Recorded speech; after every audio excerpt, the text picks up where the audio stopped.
வளாது பெய்க மணிவளம் சுரக்க மன்னன் கோன்முறை அரசு செய்க குறைவில்லாத உயிர்கள் வாழ்க நான்மறை அறங்கள் ஓங்குக நற்றவம் வேள்வி மல்க மேன்மைக்குள் சைவநீதி விலகுக உலகமெல்லாம் அற்பெரும் ஜோதி தனிப்பெரும் கருணை.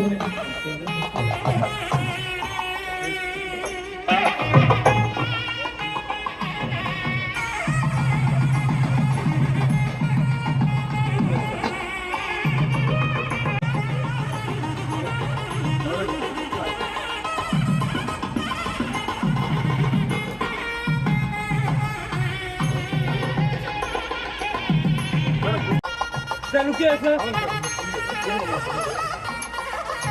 Sen rukiye sir.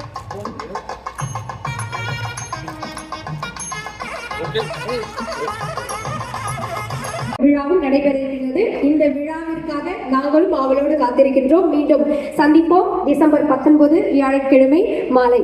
நன்றி. நிகழ்ச்சியினுடைய நிறைவாக நாட்டுப்பண்.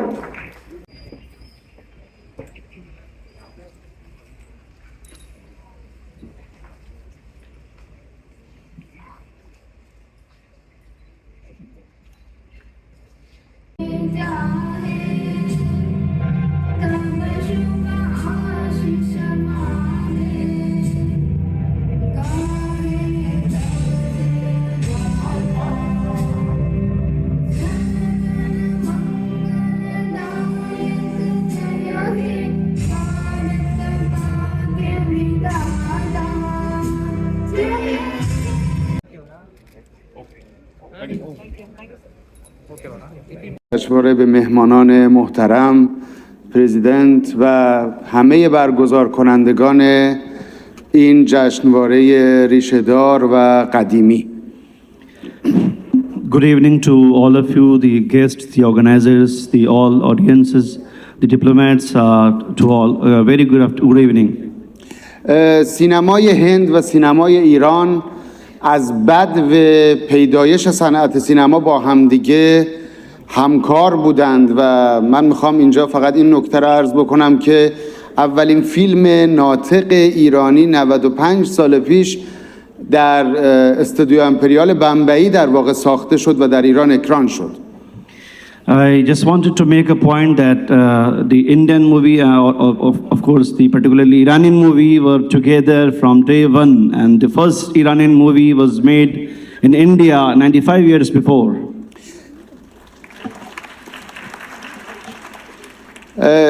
امروز سینمای هند یک سینمای بسیار بزرگ و بسیار شناخته شده در همه جای دنیا از جمله ایران هست و سینمای ایران هم در اندازه خودش به عنوان یک سینمای بسیار جدی، اخلاق‌گرا، معنویت‌گرا و یک سینمای انسانی با سالانه نزدیک به 1000 فیلم سینمایی کوتاه و بلند و مستند ارزش‌های خودش رو نشان داده.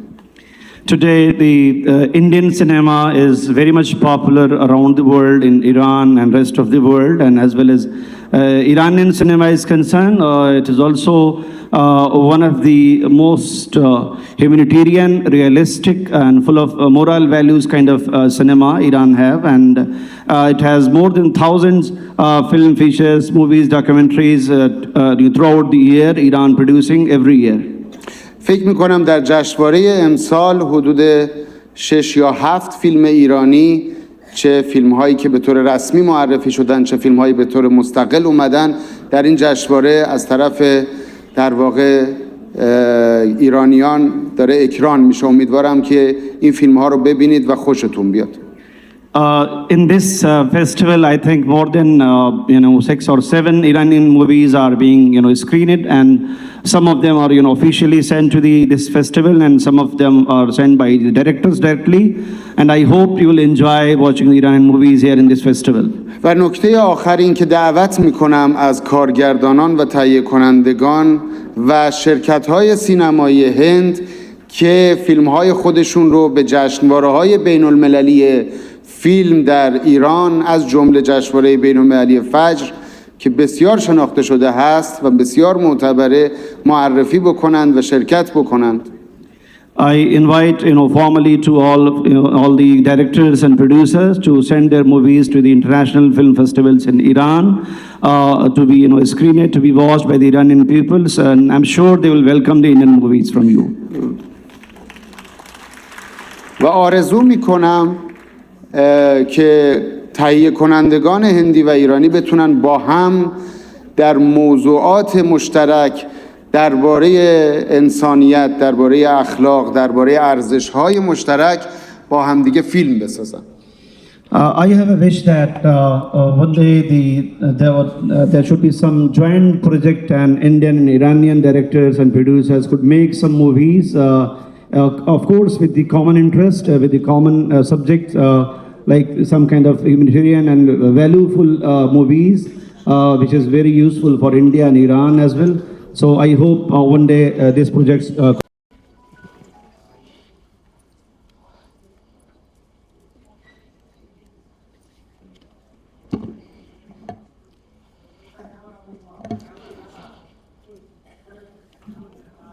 சிறப்போடும் மகிழ்ச்சியோடும் துவங்கியிருக்கிறேன். சென்னை சர்வதேச 22வது திரைப்பட விழா என்கிற வகையிலே இங்கே துவங்கியிருக்கிற இந்த சிறப்பு வாய்ந்த நிகழ்ச்சியில் கலந்து கொண்டு சிறப்பித்துக் கொண்டிருக்கிற அனைவருக்கும் என்னுடைய வணக்கத்தை முதலிலே உரித்தாக்கிக் கொள்ள கடமைப்பட்டிருக்கின்றேன்.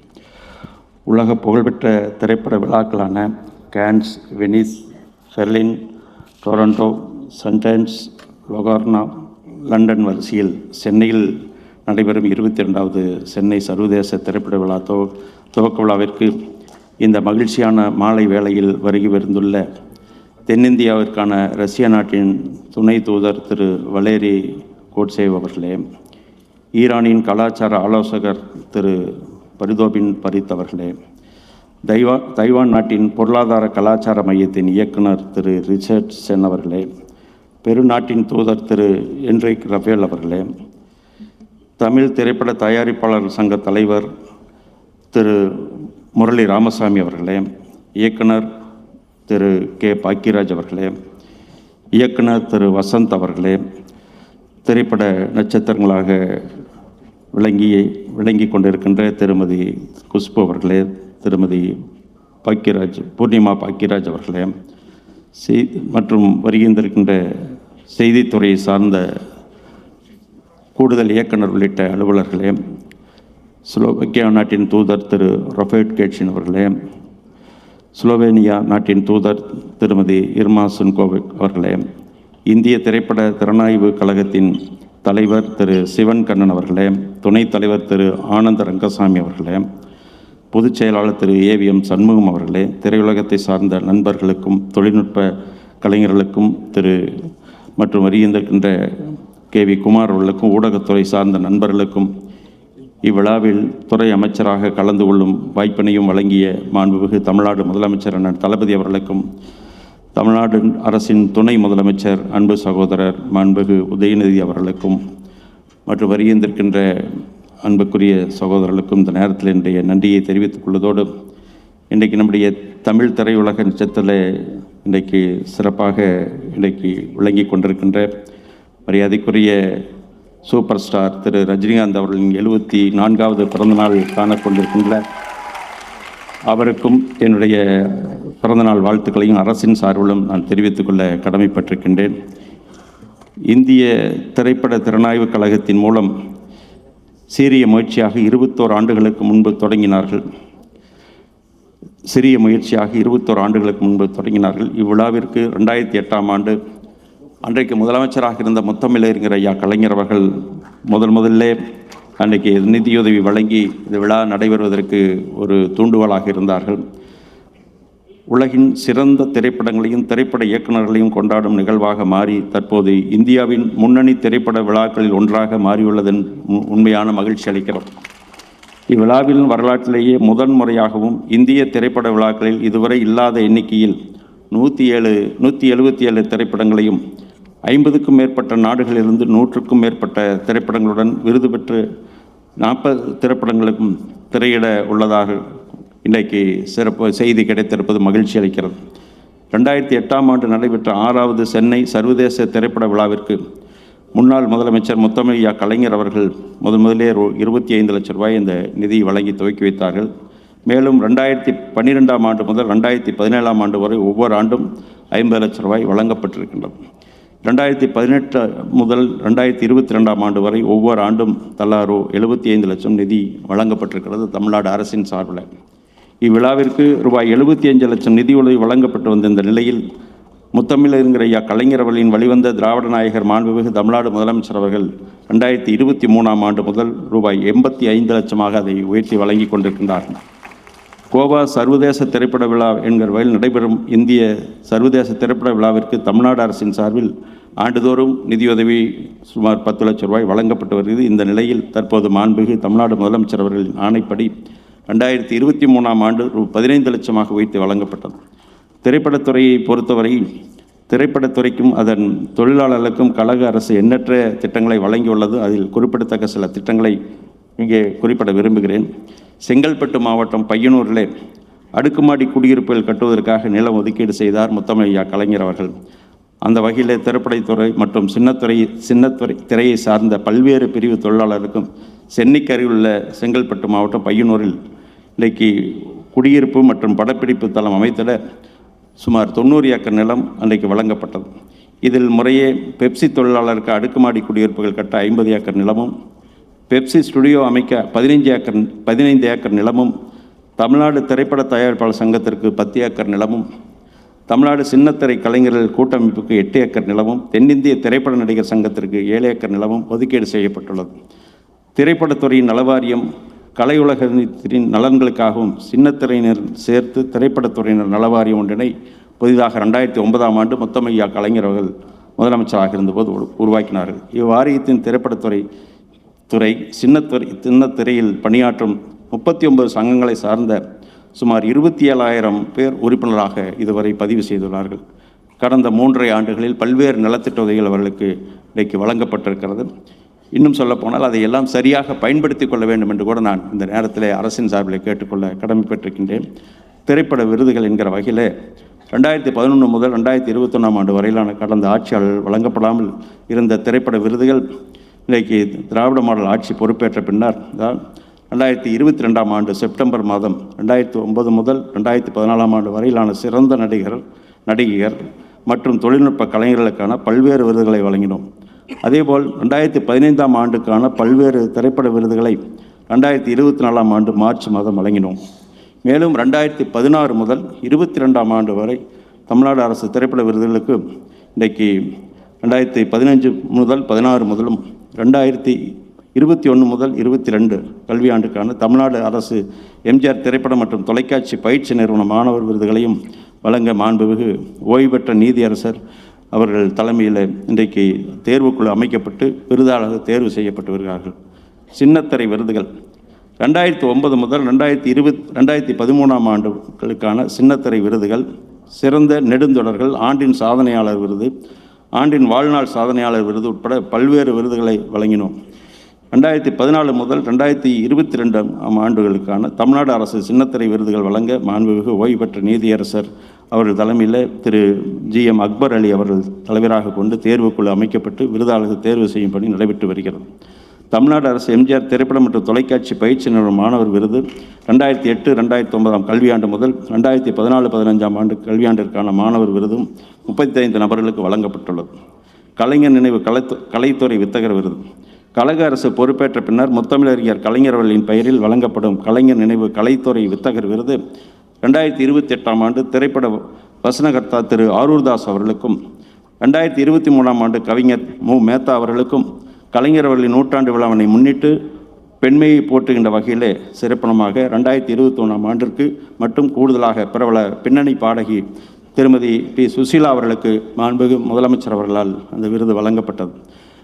அதேபோல் நம்முடைய தென் மாநிலம் மட்டுமின்றி தேசிய அளவில் திரைப்பட தயாரிப்பாளர் தேவைகளை பூர்த்தி செய்யும் வகையில் தமிழ் திரைப்பட தயாரிப்பாளர் சங்கம் நடத்திய கலைஞர் 100 விழாவின் போது மாண்புமிகு தமிழ்நாடு முதலமைச்சர் அவர்கள் ₹500 கோடி மதிப்பில் அதிநவீன திரைப்பட நகரம் திருவள்ளூர் மாவட்டம் பூந்தமல்லி அருகே கூத்தம்பாளையத்தில் சுமார் 150 ஏக்கர் பரப்பளவில் உருவாக்கப்படும் என்று அறிவித்திருக்கின்றார்கள். அதற்கான பூர்வாங்க பணிகள் நடைபெற்று வருகிறது. அதனுடைய வடிவமைப்பு திட்ட மதிப்பீடு தயாரிக்கின்ற பணி நடைபெற்று வருகிறது. அது கூட கடந்த வாரம் நம்முடைய மாண்புமிகு துணை முதலமைச்சர் அவர்களும் நாங்களும் அதற்கு ஆய்வுக் கூட்டங்களை நடத்தியிருக்கிறோம். விரிவான திட்ட அறிக்கை தயார் செய்யப்பட்ட பிறகு ஒப்பந்த புள்ளி கோரி அந்த பணி துவங்க இருக்கிறது என்பதையும் இந்த நேரத்தில் மகிழ்ச்சியோடு தெரிவித்துக் கொள்கிறேன். திரைப்பட நகரத்தில் விஎஃப்எக்ஸ், அனிமேஷன் மற்றும் எல்இடி சுவர் போன்ற நவீன தொழில்நுட்பங்களுடன் கூடிய படப்பிடிப்பு தளங்கள், பட தயாரிப்பிற்கான பிந்தைய பணிகளுக்கான கட்டமைப்புகள், படப்பிடிப்புக்கு தேவையான கட்டமைப்புகள் அரசு மற்றும் தனியார் பங்களிப்புடன் சர்வதேச தரத்தில் அமைக்கும் பணியும் மேற்கொள்ளப்பட்டு வருகிறது.